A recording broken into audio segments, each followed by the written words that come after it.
Welcome into Scoop and Score. My name's Tanner, and I realized as I'm recording this that I made my graphics backwards. I always put the away team on the left and the home team on the right.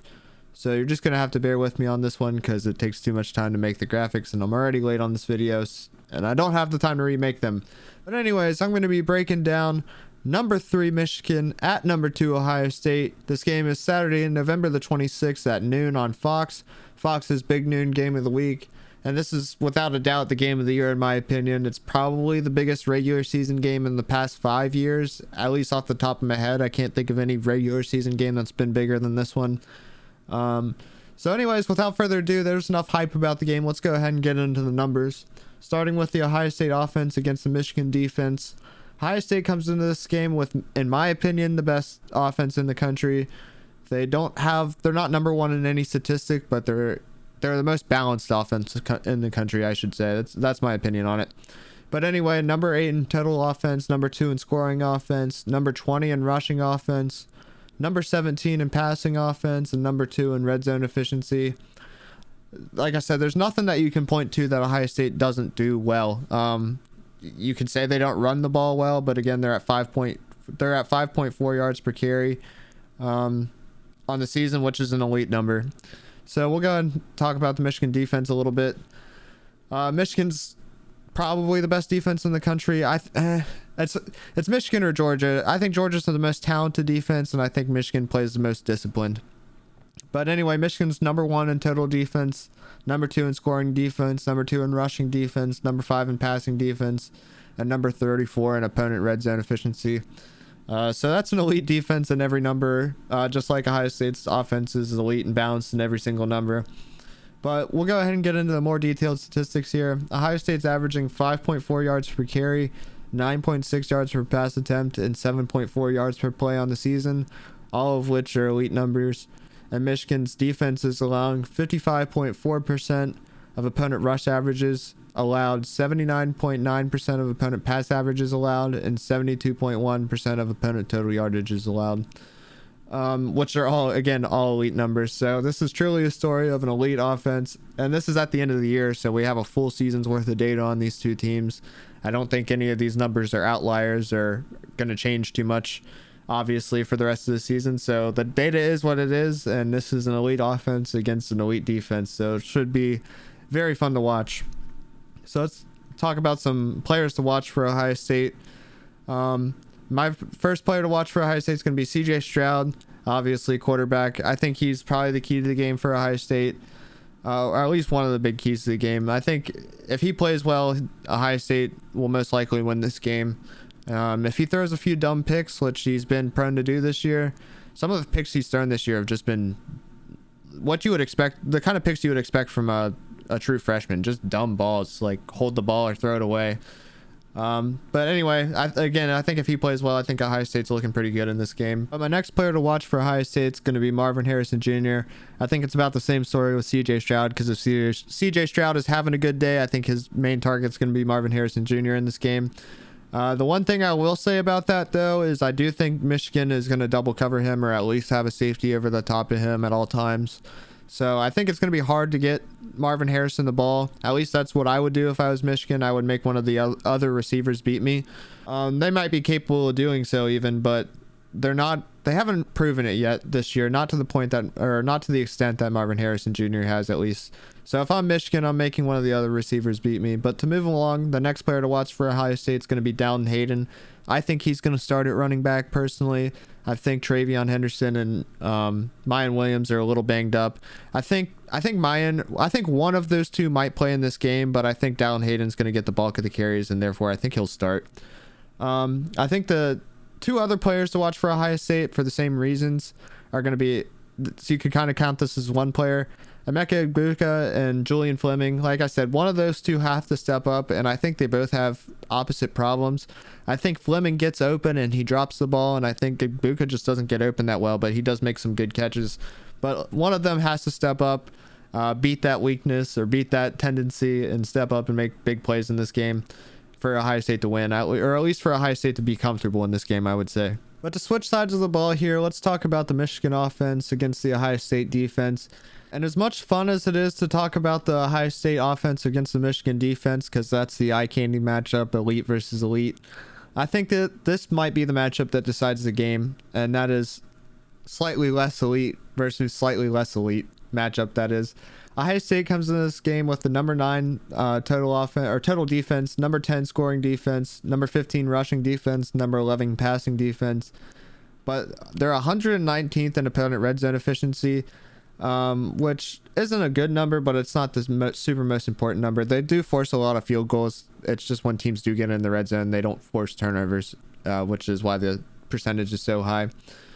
So Michigan comes into this game with the 23rd ranked total offense at 452.6 yards per game. They're 9th in scoring offense at 39.4 points per game.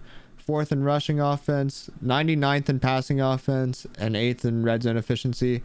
I think the Michigan pass game is going to be something to keep an eye on, but we'll go ahead and get into the per play statistics here. So Michigan averages 5.5 yards per carry on the season, 7.9 yards per pass attempt, and 6.5 yards per play. And the Ohio State defense averages giving up 84.9% of opponent rush averages allowed, 79.9% of opponent pass averages allowed, and 80.8% of opponent total yardage is allowed. All of those numbers for Ohio State's defense and the Michigan offense are both, I would call great numbers even, but they're not elite.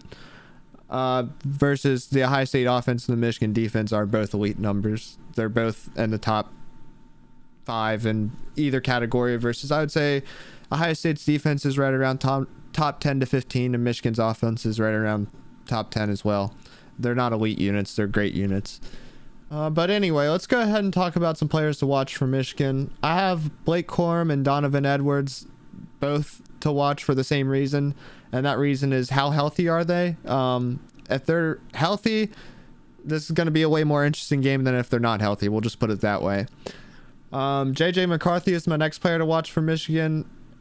If I'm Ohio State, I'm making JJ McCarthy beat me.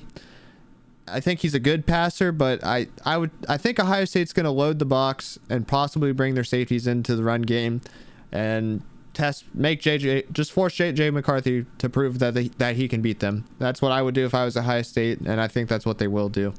And then if JJ McCarthy is going to beat them, I think the leading receiver he has been all year is going to be Ronnie Bell.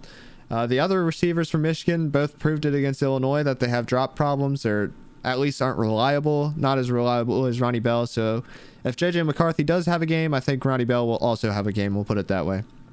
So let's go ahead and get into the Vegas line for this game. The Vegas consensus on this game is Ohio State minus 7.5. So Ohio State has a 7.5 point favorite, and the over-under is at 55.5. And I've seen the spread anywhere from 7 to 9, depending on the sports book, depending on where you look. And those numbers are still available at the time of this recording. But the consensus is at 7.5. So let's talk about ESPN's FPI here, because I think that is a metric worth looking at. ESPN's FPI has Ohio State at a 71.8% chance to win and Michigan at a 28.2% chance to win. And those numbers lead me to believe that FPI has Ohio State as more of around a 6-point favorite. They don't put a spread on the game, but you can kind of tell based on percentages and based on there's a formula to convert percentages into spreads. So by the formula I would use, I think their number is right around 6 versus 7 to 9. And my model has it even closer, but before we get into that, let's talk about how Michigan pulls the upset. And I think it's pretty simple. I think Michigan has to have Corum or Edwards healthy, preferably both. They have to sustain the run game, and I don't think they have to steal possessions, but they have to hold the ball and keep the ball out of Ohio State's hands. Joel Klatt actually has a really good analogy about this, in my opinion. And he always says if you give Ohio State too many bites at the apple, that eventually they're gonna score. So I think Michigan has to limit Ohio State's possessions. I think they can get stops. I just don't think they can get stops for a whole game sustained. So I think Michigan needs to slow this game down and keep it slightly lower scoring, and I think then the game starts to favor Michigan more. If it becomes a track meet, I don't think Michigan can keep up. So anyway, let's go ahead and get into my model here. My model has Ohio State at 355 total yards, 3.0 yards per carry, 7.7 yards per pass attempt, 5.3 yards per play, scoring 31. And it has Michigan at 366 total yards, so it has Michigan outgaining Ohio State, which I think is interesting. It has Michigan at 4.7 yards per carry, 6.3 yards per pass attempt, and 5.2 yards per play, and scoring 28. So the model has this game at 31-28 in favor of Ohio State, so the model is closer than Vegas or FPI even. It has it at only a 3-point game. And actually, it only has it at around a 2 to 2.5 point game. It has Michigan scoring 29, but that's not a football score, so we're calling it 28.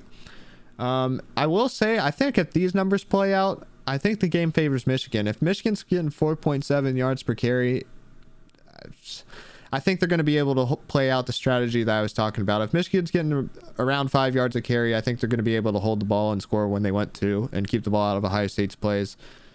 Or keep the ball out of Ohio State's hands, I should say. But anyways, let's go ahead and get into my personal prediction here. I think Ohio State's going to win this game 30-27 is the score I put on it. I think Ohio State's going to win this game on a late field goal, maybe a late touchdown. I really do just have this gut feeling that this is going to be an instant classic. I could be wrong in that. I hope I'm not. But this game is really hard to predict for me. I will say that. I'm going to lean Ohio State 30-27, like I said.